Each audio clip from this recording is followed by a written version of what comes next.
कर रही है। जिस प्रकार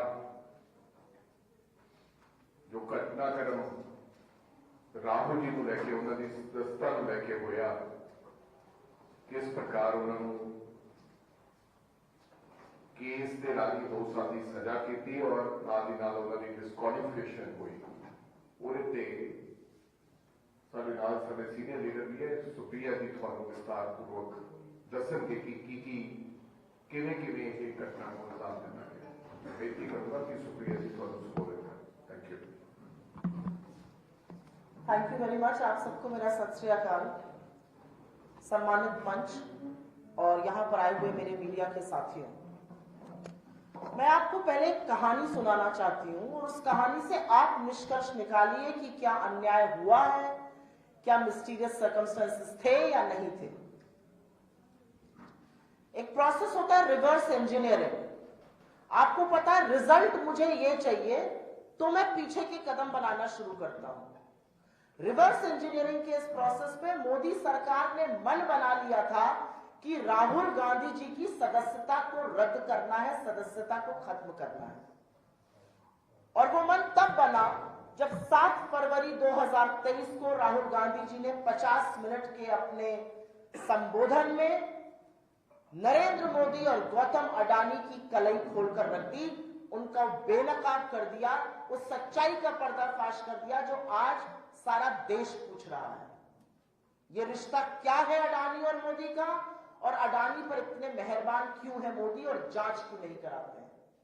रिवर्स इंजीनियरिंग ये थी कि हमें इनको डिस्क्वालीफाई करना है, इनकी सदस्यता रद्द करनी है, क्योंकि जब जब ये सदन में बोलेंगे तब तब और पर्दाफाश होगा। तो रिवर्स इंजीनियरिंग में रिजल्ट पता था, अब उसके लिए ट्रिगर चाहिए था। ट्रिगर क्या हो सकता है? एटलीस्ट 2 साल की सजा इनको मिले जिससे कि इनकी सदस्यता रद्द हो जाए, ये ट्रिगर था। अब उस ट्रिगर के लिए एक ऐसा केस चाहिए था कि वो काम तुरंत हो जाए। तो बाकी जो फर्जी केसेस में फंसाया हुआ है इन्होंने राहुल जी को, उसमें तो तुरंत कार्रवाई हो नहीं सकती थी। तो इन्होंने तुरंत कार्रवाई के लिए एक ऐसा केस ढूंढा जिसमें कि इनको तुरंत सजा हो जाए। और वो केस इनको सूरत की एक अदालत में मिला जो कि डोरमेंट पड़ा हुआ था, डेड पड़ा हुआ केस था। और एक ऐसा केस था जिसमें याचिकाकर्ता ने, जो पेटिशनर है, उसने हाई कोर्ट में जाकर उस कार्रवाई पर रोक लगाने के लिए एप्लीकेशन डाली हुई थी, रोक लगी हुई थी। उस केस को पुनर्जीवित किया जाता है, वो एप्लीकेशन विड्रॉ करी जाती है, अभी उसके बारे में बात करूंगी। 15 से 20 दिन के अंदर सारी कार्रवाई हो जाती है, जजमेंट रिजर्व हो जाता है और 23 मार्च को जजमेंट आता है। और जजमेंट आता है 2 साल की सजा का। ये अनप्रेसिडेंटेड है। इंडिया की न्यायपालिका, इंडिया की जुडिशियल हिस्ट्री में आज तक अवमानना के लिए जिस जुर्म में उनको फंसाया जा रहा था, उसके लिए कभी भी 2 साल की सजा नहीं मिली है। लेकिन ये 2 साल की अगर सजा नहीं मिलती तो राहुल गांधी को डिस्क्वालीफाई ये नहीं कर पाते। अगर सजा 1 साल 11 महीने 29 दिन की होती तो राहुल गांधी जी का डिस्क्वालिफिकेशन नहीं होता। तो मैं आपके सामने ये कहानी इसलिए बयां कर रही हूं क्योंकि रिजल्ट जो मोदी सरकार चाहती थी वो था कि राहुल गांधी जी सदन में ना रहे, उनकी सदस्यता रद्द करी जाए, और सारा स्वांग रचा गया कि कैसे उस निष्कर्ष पर पहुंचा जा सके। और कुछ भी और कहने से पहले मैं 3 तथ्य आपको और बताना चाहती हूं। राहुल गांधी जी का माइक स्विच ऑफ किया जाता है। वो 7 तारीख का जो उद्बोधन करते हैं, जो भाषण देते हैं, उसके 18 अंक एक्सपंज किए जाते हैं। और वो सारे अंक है, मैंने क्योंकि वो खुद से देखा और पढ़ा है, वो सारे अंक है जहां पर मोदी और अडानी का साथ में नाम आ रहा है। कोई फैक्चुअल इंफॉर्मेशन एक्सपंज नहीं करी गई है, शब्द एक्सपंज किए गए। जहां जहां मोदी और अडानी का नाम साथ आ रहा है वो 18 अंक एक्सपंज कर दिए जाते हैं। भारत जोड़ो यात्रा के 45 दिन बाद एकदम से दिल्ली पुलिस जागती है, उसको नाम चाहिए महिलाओं के। 3 दिन में 2 बार राहुल गांधी जी के घर दिल्ली पुलिस पहुंच जाती है। उनकी सदस्यता रद्द करने के लिए एक जजमेंट आ जाता है, 2 साल का उनको सजा मिलती है और उससे उनकी सदस्यता चली जाती है। तो ये जो सारा प्रकरण है, ये जो स्वांग रचा गया, ये दिन दहाड़े लोकतंत्र की हत्या, लोकतंत्र का चीरहरण और विपक्ष की सबसे मजबूत आवाज को, जो आपकी आंख में आंख डालकर मोदी और अडानी के संबंध पूछता है, उसको चुप कराने का प्रयास है। लेकिन वो डरपोक कायर तानाशाह ये भूल गया कि जितना आप सच को दबाइएगा उतनी ताकत से सच उभरता है। सच की ये ताकत है, आप सच पर जितना दबाव बनाइएगा सच वहां से और तमाम जगह से उसी ताकत से उभरता है। और वही हुआ। राहुल गांधी जी 4 बार के सांसद हैं। जनता ने चुनकर उनको अपना आशीर्वाद देके सदन में पहुंचाया और जैसा कि हर सांसद को घर मिलता है उनको भी घर मिला। उनकी सदस्यता रद्द करने में जो तत्परता मोदी सरकार ने दिखाई वो घटिया राजनीति है। आपको लगता है राहुल गांधी जी अगर सदन में नहीं रहेंगे तो वो डर के बैठ जाएंगे। आपको लगता है आप उनका घर छीन लेंगे तो वो चुप होकर बैठ जाएंगे। राहुल गांधी जी की रगों में वो खून है जिन्होंने शहादत दी है। और राहुल गांधी जी उस परिवार से आते हैं जिसने 40 बीघे के ऊपर बना हुआ आनंद भवन और स्वराज भवन जैसे राजमहल इस देश की आजादी के लिए दान में दे दिए थे। वो उस दादी के पोते हैं जिसने अपने सारे जेवर 1962 के भारत चीन युद्ध में भारत के राजकोष में दान में दे दिए थे। आपको लगता है राहुल गांधी जी को इससे फर्क पड़ेगा? आप मुगालते में हैं, आपके दांव एक के बाद एक गलत पड़ रहे हैं क्योंकि आपके सारे दांव इस देश के विपक्ष को चुप कराने के लिए, लोगों को भ्रमित करने के लिए, विपक्ष को डराने और धमकाने के लिए है। विपक्ष लामबंद होकर आज सारा विपक्ष एक साथ एक समूचे स्तर से एक ही मांग कर रहा है। अडानी के ऊपर आक्षेप बहुत सारे हैं, अडानी के ऊपर आक्षेप बहुत गंभीर हैं, आरोप बहुत गंभीर हैं। उनकी जांच कराइए, जेपीसी गठित करिए। अगर आपका गिरेबान साफ है, अगर आप कोई चीज छुपाना नहीं चाहते तो आप जेपीसी से क्यों भाग रहे हैं? 75 साल में पहली बार सत्ता पक्ष सदन नहीं चलने दे रहा है। सत्ता पक्ष नारेबाजी करता है, वेल में आता है, अवरोध पैदा करता है कि सदन ना चले, क्योंकि सदन चलेगा तो अडानी और मोदी की बखिया और उधेड़ी जाएगी। और अब ये क्या डर गए? अब तो परत दर परत खुलती जा रही है अडानी और मोदी की। और जिसको रंग पोत कर एक छवि बनाई गई थी वो छवि ध्वस्त हो गई है। उस व्यक्ति का कायरता, उस व्यक्ति का खोखलापन आज सारा देश देख रहा है। और आज सारा देश यही सवाल पूछ रहा है जो हम सदन में और सड़कों पर पूछ रहे हैं कि ऐसा क्या है जो पूरी की पूरी सरकार, पूरा तंत्र, सारे मंत्री, सारे सांसद, गृह मंत्री से लेकर प्रधानमंत्री नरेंद्र मोदी तक एक व्यक्ति के बचाव में मोर्चा संभाले हुए हैं। एक व्यक्ति के बचाव में सब लोग मैदान में उतर गए और वो व्यक्ति गौतम अडानी है। और अब मैं कुछ सवाल दोहरा देती हूं जो राहुल गांधी जी ने सदन में उठाए थे और लगातार उठा रहे हैं। गौतम अडानी एक समूह के मालिक हैं। 2014 के पहले वो विश्व की जो सबसे अमीर व्यक्तियों की सूची बनती है उसमें 609 नंबर पर थे। ऐसी कृपा करी मोदी जी ने कि 8 से 9 साल में वो नंबर 2 पर आ गए। चलिए, इसमें भी कोई आपत्ति नहीं, लोग अमीर हों, अच्छा लगता है। लेकिन वो किसके ऊपर चढ़कर अमीर हो रहे थे? उन शवों पर कौन लेटा था ये बताना जरूरी है। गौतम अडानी के लिए आपने रूल्स बदले। आपकी फाइनेंस मिनिस्ट्री, आपके नीति आयोग ने लिखित में दिया कि किसी भी व्यक्ति को 1 या 2 से ज्यादा एयरपोर्ट नहीं देने चाहिए डेवलपमेंट के लिए। लिखित में दिया कि जिसके पास एयरपोर्ट डेवलपमेंट का या एयरपोर्ट का प्रायर एक्सपीरियंस नहीं है उसको मत दीजिए एयरपोर्ट। आपने एक साथ 6 एयरपोर्ट नियम बदलकर अपने लोगों की अनसुनी करके गौतम अडानी की झोली में डाले। आपने गौतम अडानी को एकाधिकार और मोनोपोली दी नियम बदल के पोर्ट्स की। आपने उनको मोनोपोली दी नियम बदल के एसईजेड की। और यह प्रमाण है, यह हम प्रमाण के साथ बोल रहे हैं कि नियम एक व्यक्ति के लिए बदले गए। और सवाल यही है कि ये नियम क्यों बदले जा रहे हैं और किस प्रेशर में आके बदले जा रहे हैं, किस दबाव में आके बदले जा रहे हैं। उसके बाद गौतम अडानी पर आक्षेप और आरोप है कि उनकी शेल कंपनीज का एक वेब है, 38 शेल कंपनीज हैं और उस शेल कंपनीज के माध्यम से बेनामी पैसा उनके समूह में आया है। गौतम अडानी इस देश के पोर्ट्स के, एयरपोर्ट्स के, रिन्यूएबल एनर्जी के, सीमेंट के, तमाम ऐसे क्षेत्र के, डिफेंस के एकाधिकार, he is a leading monopoly in these sectors. और सरकार को फर्क नहीं पड़ता है चीनी नेशनल का नाम आ रहा है, चाइनीज नेशनल का। सरकार को फर्क नहीं पड़ता कि अगर बेनामी पैसा आ रहा है तो ये किसका पैसा है और ये उन क्षेत्रों में आ रहा है जो हमारे लिए स्ट्रेटेजिक, रणनीतिक और घातक साबित हो सकते हैं। अगर कोई और होता तो सरकार की ईडी, सरकार का सीबीआई, सरकार का directorate of revenue intelligence, income tax department, SFIO, MCA, RBI, SEBI, IRDA, her agency लग गई होती। लेकिन गौतम अडानी की जांच नहीं करना चाहती है सरकार। और एक बहुत बड़ा प्रश्न यह उठता है कि गौतम अडानी के समूह में एलआईसी और एसबीआई ने पैसा क्यों लगाया। Domestic mutual fund Gautam Adani के समूह में पैसा नहीं लगाते हैं। किसने मजबूर किया उनको कि पैसा लगाया। और यह भी एक सच है कि एलआईसी ने जो पैसा लगाया था 29,000 करोड़, वो पैसा डूब गया। आज उनका इन्वेस्टमेंट नेगेटिव है। इसका जवाब कौन देगा। और इसका जवाब देने का काम और दायित्व केंद्र की सरकार पर है। लेकिन केंद्र सरकार की एक भी एजेंसी जो विपक्ष के पीछे पड़ जाएगी, जो उनसे सवाल करने के पीछे पड़ जाएगी, जो ब्यूरोक्रेट्स के पीछे पड़ जाएगी, जो रेगुलेटर्स के पीछे पड़ जाएगी, गौतम अडानी की जांच नहीं कराना चाहते। और ये लोग ऐसे लोग हैं कि ये बिना पलक झपकाए झूठ बोलते हैं।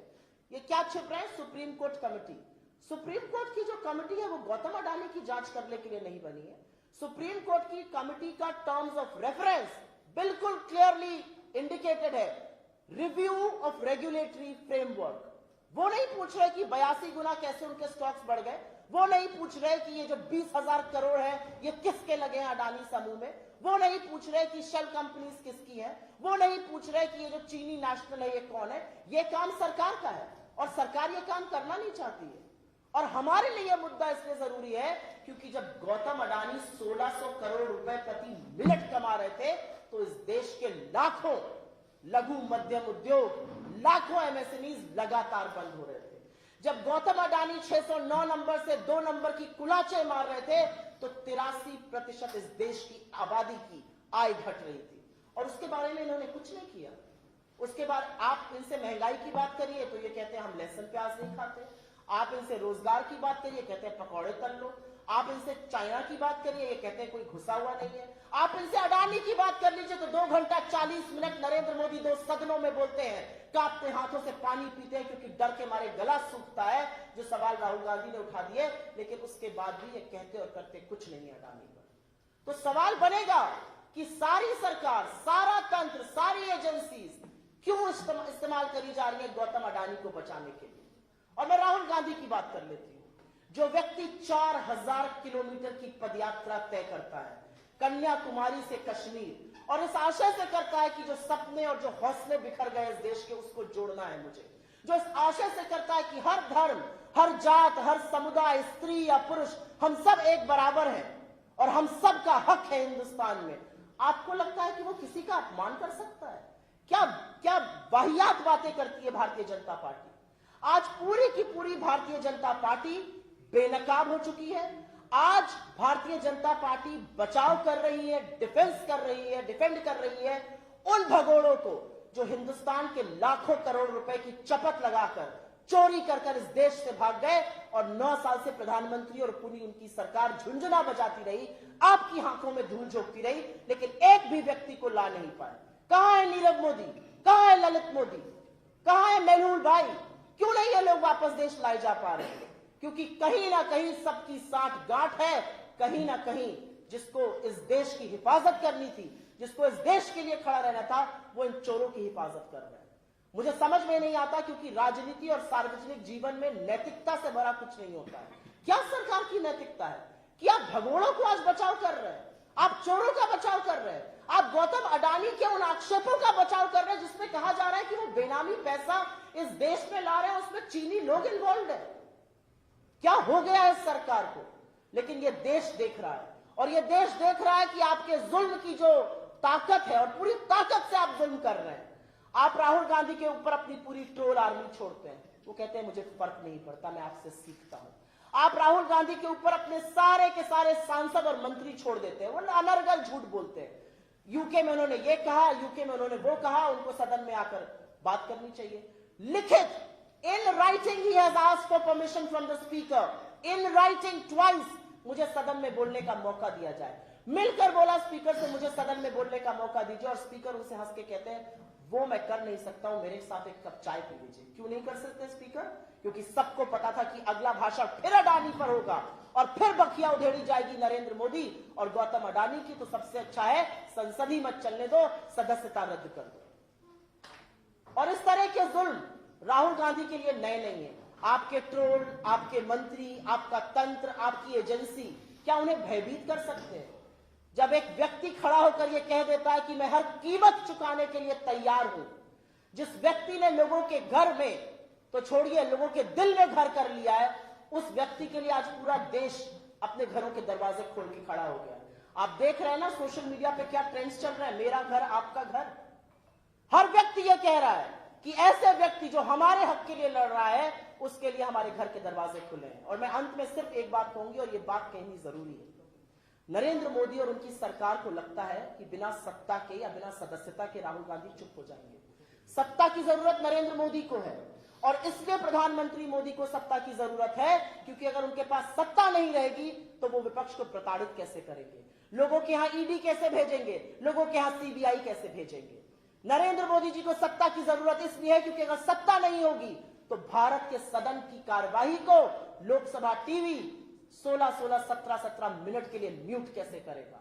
अगर उनके पास सत्ता नहीं होगी तो सांसदों के माइक कैसे ऑफ करेंगे। अगर उनके पास सत्ता नहीं होगी तो राहुल गांधी की सदस्यता कैसे रद्द की जाएगी।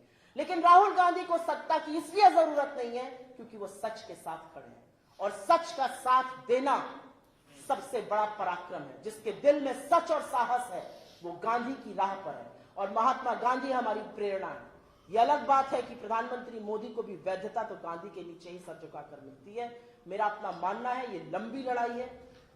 हम आह्वान करते हैं, शुक्रिया अदा करते हैं उन सब लोगों का जो इस लड़ाई में हमारे साथ खड़े हैं, क्योंकि ये लड़ाई सिर्फ राहुल गांधी की लड़ाई नहीं है। ये टेस्ट ऑफ डेमोक्रेसी सिर्फ इंडिया का नहीं है, ये उन शाश्वत सचों का इम्तहान है, उन बेसिक प्रिंसिपल्स ऑफ लाइफ का इम्तहान है जिसको सुनकर हम सब बड़े हुए। Honesty is the best policy. सच बोलना चाहिए, अन्याय की खिलाफत करनी चाहिए। ये वो प्रिंसिपल्स हैं जो बेडरॉक ऑफ ह्यूमन सिविलाइजेशन होता है और ये टेस्ट पर है। 16 मार्च को राहुल गांधी जी ने अपनी प्रेस कॉन्फ्रेंस में कहा था और ये कह के मैं अंत करती हूं कि Indian democracy is on test. If democracy was functioning I will be allowed to speak in parliament.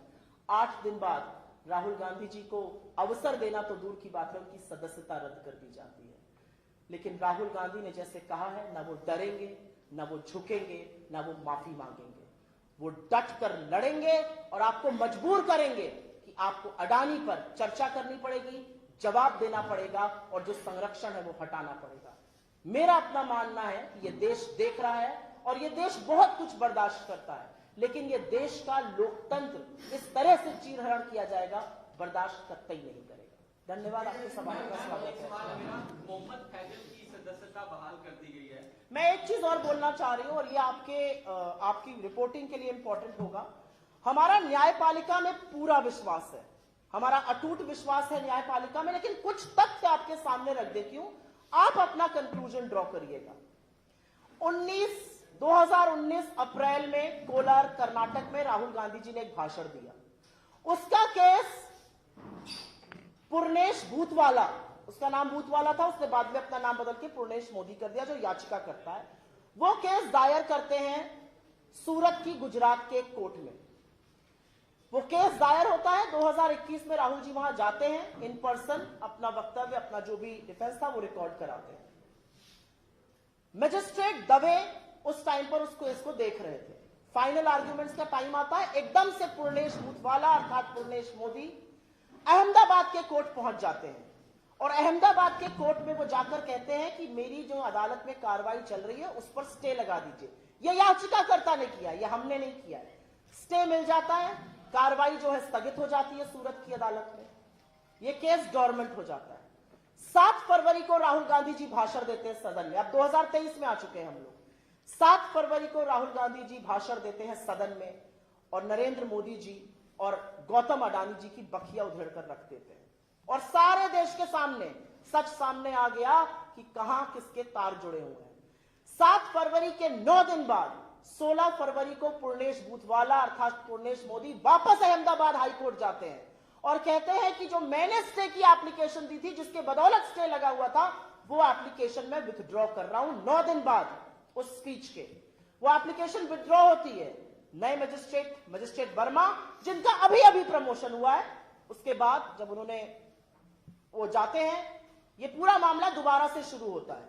22 फरवरी 2023 को यह मामला पुनः सुना जाता है, फाइनल राउंड्स ऑफ आर्ग्यूमेंट होता है, जजमेंट रिजर्व हो जाता है और 23 मार्च को जजमेंट आता है कि राहुल गांधी गिल्टी है, कन्विक्टेड है। और जो सेंटेंसिंग है, जो सजा है, वो मैक्सिमम पॉसिबल सजा दी गई है। ये भारत के कानून में आज तक कभी और कहीं नहीं हुआ है।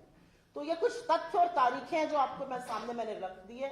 इस मंच से मैं मजिस्ट्रेट जस्टिस वर्मा को अभी कंग्रेचुलेशंस कहना चाहती हूं, बधाई देना चाहती हूं। जजमेंट के बाद उनकी पदोन्नति हुई है और ये सिर्फ वो तथ्य हैं जो इस देश को जानने जरूरी है कि एक गवर्नमेंट पड़ा केस जहां पे याचिकाकर्ता स्टे लेकर आता है, स्टे की एप्लीकेशन विड्रॉ करता है, जब अडानी के खिलाफ बयान होता है, मजिस्ट्रेट बदल जाता है, जजमेंट आता है, मजिस्ट्रेट की पदोन्नति होती है। मैंने कोई आक्षेप नहीं लगाया है, कुछ तथ्य आपके सामने रखने का काम किया है। The conclusion to be drawn is on your account, not hours.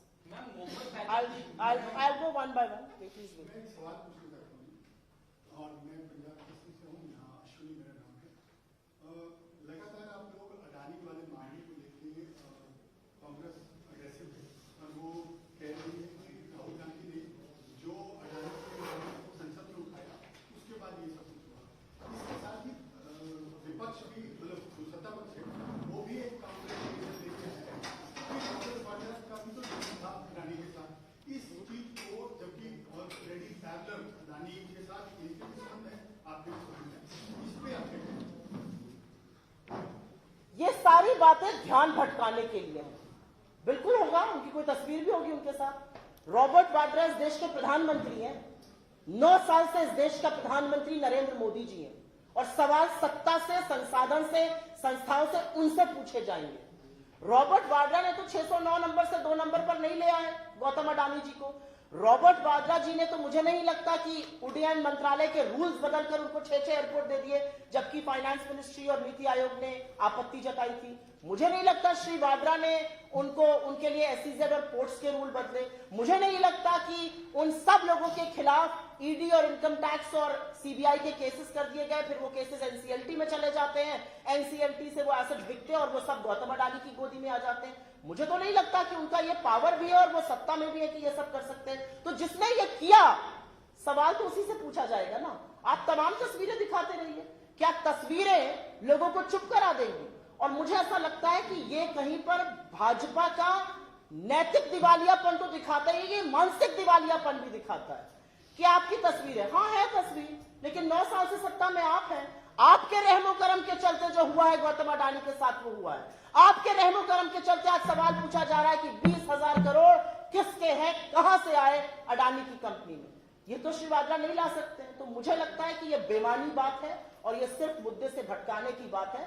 लेकिन एक्चुअल प्रॉब्लम क्या है कि जो कायर होता है ना, जब वो झूठ भी बोलता है तो अपनी और बखिया उधेड़ता है और वही काम हो रहा है।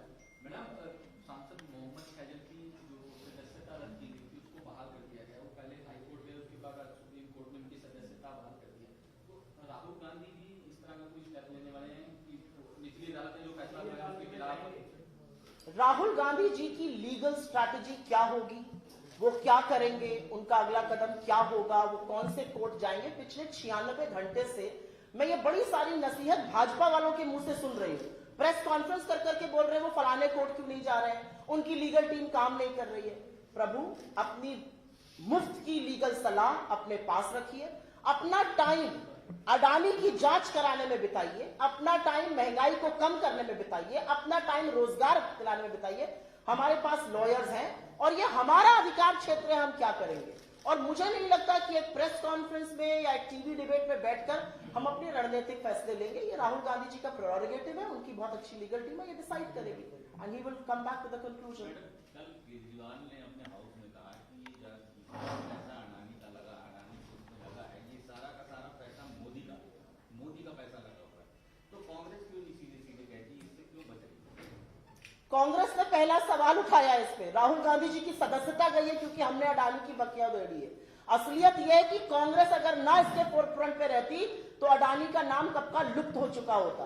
आप कह रहे हैं हम आगे से नहीं बोल रहे हैं, हमारे सबसे बड़े नेता की सांसद ही चली जाती है और आप कह रहे हैं हम आगे से नहीं बोल रहे हैं। राहुल गांधी जी ने एक सवाल इस देश के सामने रखा है, इस देश को भी तो कुछ पूछना। एक मिनट मुझे बोल लेने दीजिए। 20,000 करोड़ किसके हैं? $5.9 बिलियन उनकी कंपनी में एफडीआई में आए, $2.6 बिलियन, लगभग $3 बिलियन, करीब 20,000 करोड़ रुपए, एक्चुअली उससे ज्यादा है, करीब 20 से 23,000 करोड़ रुपए ऑफशोर की उन कंपनी से आए जो शेल कंपनीज हैं। ये पैसा किसका है? और मैं तो अपनी नेता की बात को दोहराऊंगी, अडानी इंफ्रास्ट्रक्चर बिजनेस में उनके पास इतना कैश फ्लो हो ही नहीं सकता। अब ये तो एक मिनट, कुछ तो जांच सरकार भी करेगी ना। सरकार ट्रोल बनने के लिए, सरकार फालतू के आक्षेप लगाने के लिए, सरकार बिना पलक झपकाए झूठ बोलने के लिए, सरकार सिर्फ दोस्ती निभाने के लिए तो नहीं बिठाए गए ना। सरकार में सरकार की एजेंसियां हैं, डायरेक्टरेट ऑफ रेवेन्यू इंटेलिजेंस है, इनकम टैक्स है, सीबीआई है, ईडी है, आरबीआई है, सेबी है, इंश्योरेंस रेगुलेटर है। ये सब लोग हरकत में आए ना। अगर हम ही आक्षेप लगाएं, हम ही सारे जांच कर दें तो हम सरकार चलाएंगे ना। सरकार जो चला रहा है उसके सामने हमने एक आक्षेप रखा है और ये सारी दुनिया कर रही है। और मैं आपकी जानकारी के लिए बता दूं, हमारी सरकार के मुंह पर ताला लगा होगा, हमारी सरकार के मुंह में दही जमी है, लेकिन दुनिया की सारी संस्थाएं अडानी के खिलाफ प्रोब कर रही हैं। यूके का fair price regulator, Elara capital जो अडानी में पैसा लगाता है उनके खिलाफ और अडानी के खिलाफ इन्वेस्टिगेशन कर रहा है। डाउ जोन्स और एसएनपी ने अडानी के स्टॉक्स को अपने इंडेक्स से निकाल दिया। स्टैंडर्ड चार्टर्ड, क्रेडिट स्विस और सिटी बैंक कहता है हम इनके बॉन्ड नहीं लेंगे। कल जो रिपोर्ट आई है उसमें तमामों ऐसी बातें आई हैं जो इनकी शेल कंपनीज के बारे में। तो अगर सवाल भी हम पूछेंगे, साक्ष्य भी हम देंगे, तो ये लोग क्या करने के लिए बैठे हैं? झुंझुना बजाने के लिए? नहीं, जवाब तो इनको देना पड़ेगा। समझे यार क्वेश्चन है। अभी जो पंजाब का सिनेरियो है उसमें सरकार और बीजेपी के लेवल पे पूरा ये Khalistan I want to stick to this topic. आज हमारी ये विशेष प्रेस कॉन्फ्रेंस इसी पर है, तो आप मुझे क्षमा करिएगा, किसी और दिन हम आपके बाकी सवाल लेंगे। हमारे पीसीसी इंचार्ज, देखिए जवाब तो देने दीजिए, आप ही के मित्र हैं, आप ही के मित्र से जवाब देंगे। ये आपको कभी और जरूर बोलेंगे, but not today. Thank you. Jalandhar bypoll की डेट अनाउंस हो गई, किस तरह से देखते हैं? 10 तारीख को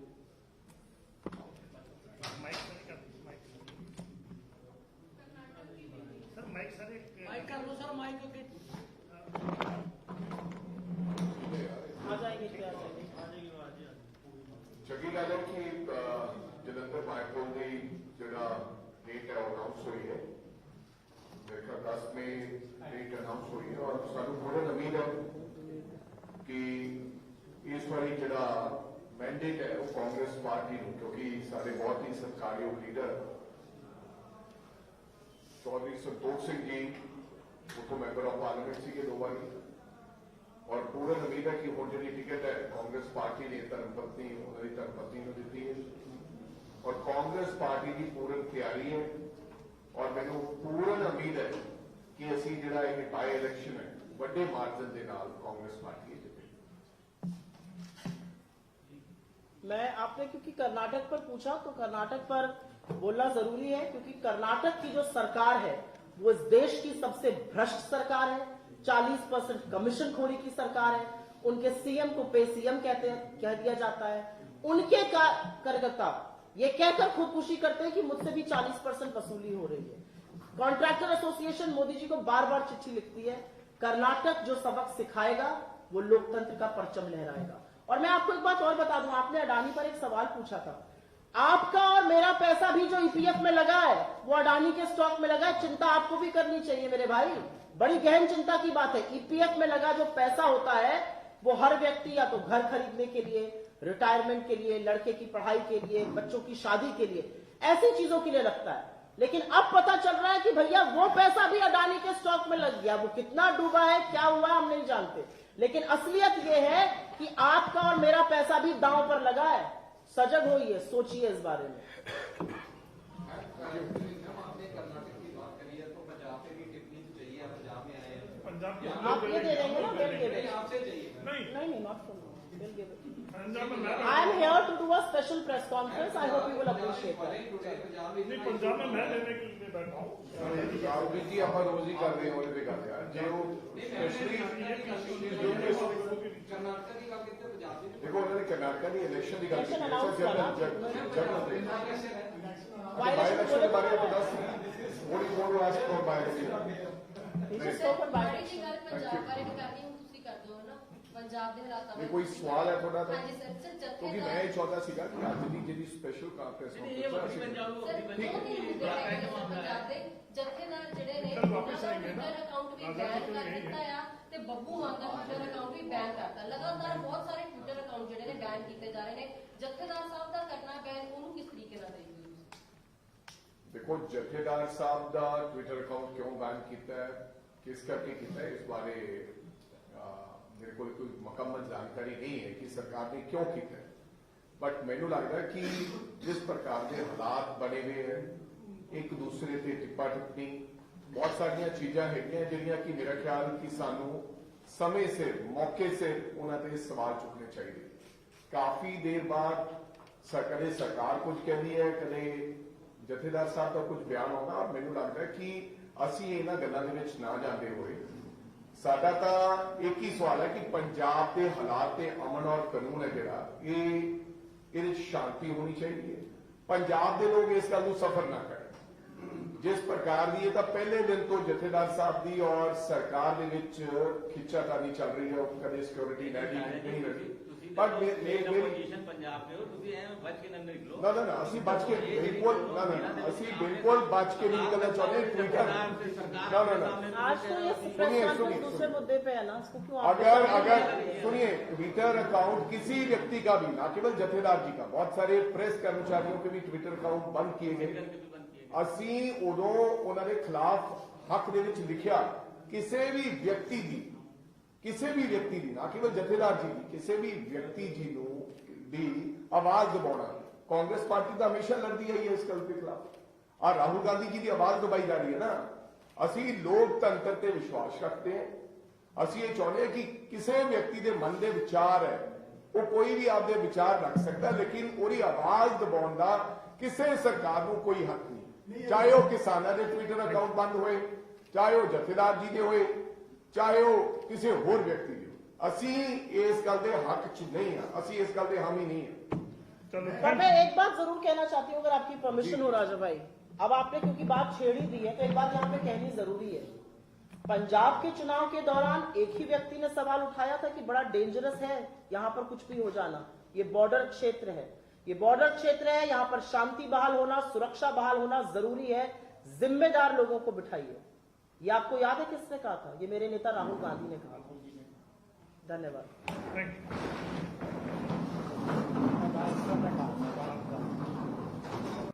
ਅੱਜ ਸਾਡੇ ਵਿਚਕਾਰ